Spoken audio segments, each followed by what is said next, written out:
Tout d'abord, merci à Arbiba Press de m'écouter et de me donner la parole. Je m'appelle Samia Sabeg, je suis citoyenne française. Je me suis mariée à un Marocain en 1991 à Paris, qui lui aussi est devenu français par le mariage, grâce au mariage. Après 29 ans de vie commune en France, mon mari décide de rentrer vivre au Maroc et ouvrir un laboratoire d'analyse médicale à Tanger. Je le soutiens bien évidemment dans son projet, avec enthousiasme, comme je l'ai toujours fait, tant pendant ses 13 années d'études en France que dans l'ouverture de son laboratoire en France, qu'il a vendu pour venir ouvrir un autre laboratoire à Tanger. Une fois qu'il a vendu le laboratoire d'analyse médicale en France, je ne peux pas le suivre pour m'installer avec lui à Tanger afin de vivre avec lui définitivement au Maroc, car ma fille Siam, qui est née de notre union, était encore lycéenne et n'avait pas terminé ses études de baccalauréat. Donc, d'un commun accord avec lui, nous avons décidé de rester, moi et ma fille, en France. Cependant, nous venions régulièrement au Maroc pendant toutes les vacances scolaires, moi et ma fille. En 2018, une femme m'appelle pour me dénoncer mon mari qui s'est marié avec une autre femme marocaine. Le couple marié vit dans l'illégalité et habite à 20 mètres de l'appartement de ma fille où je me rends à Tanger pendant les vacances parisiennes. Suite à ces informations, je me rends tout de suite à Tanger pour vérifier les propos de cette dame et je découvre la vérité. Je découvre la vérité dans les papiers de mon mari avec un certificat de célibataire en vue de contracter mariage.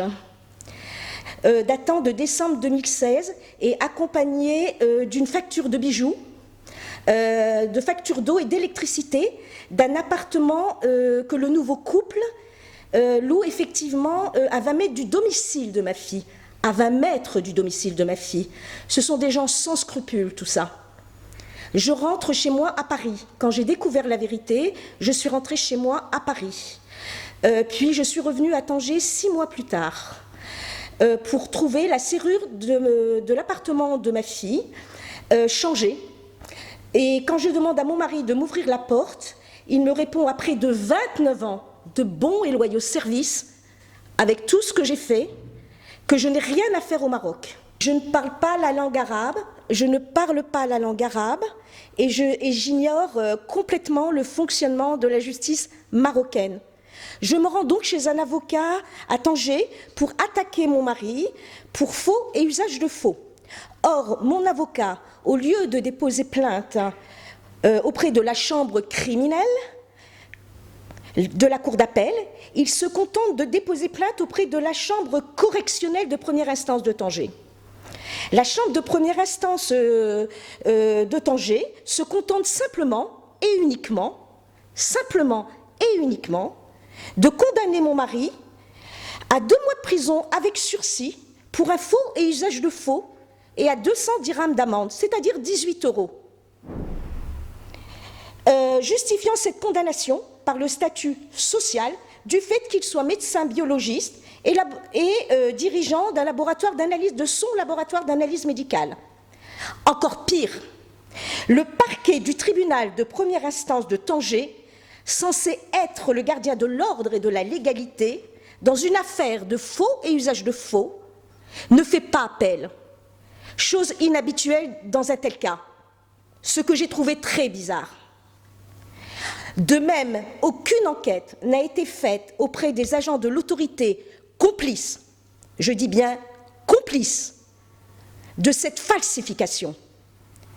Sachant que c'est eux qui ont délivré ce faux certificat de célibataire, en lui remettant aussi un certificat de résidence avec une fausse adresse, qui n'est autre que celle où il réside au moment de la demande du certificat de célibataire.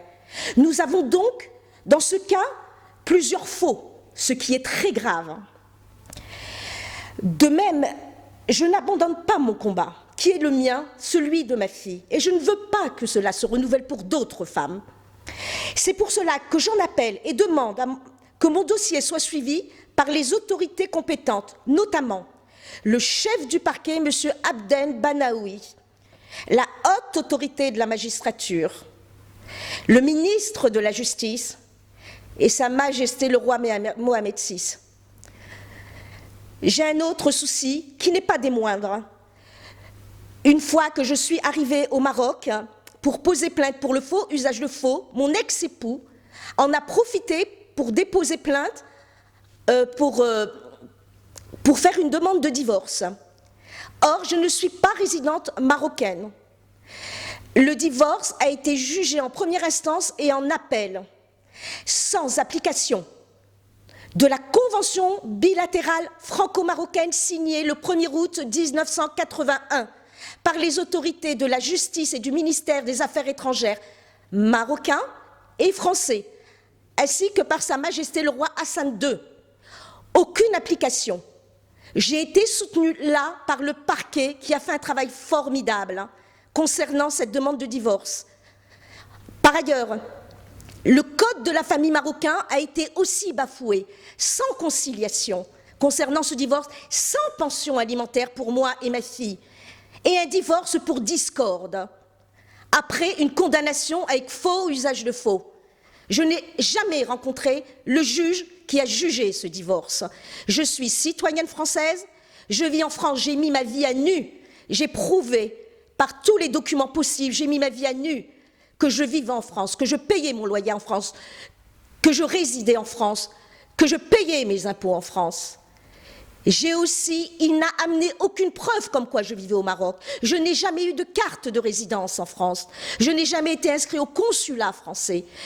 Tous les propos qui ont été dits dans ce divorce sont faux. Sont faux. قبل ما تخرجوا ما تنساوش تابوناو في لاشين يوتيوب وتبارطاجيو لا فيديو مع صحابكم ومواقع التواصل الاجتماعي.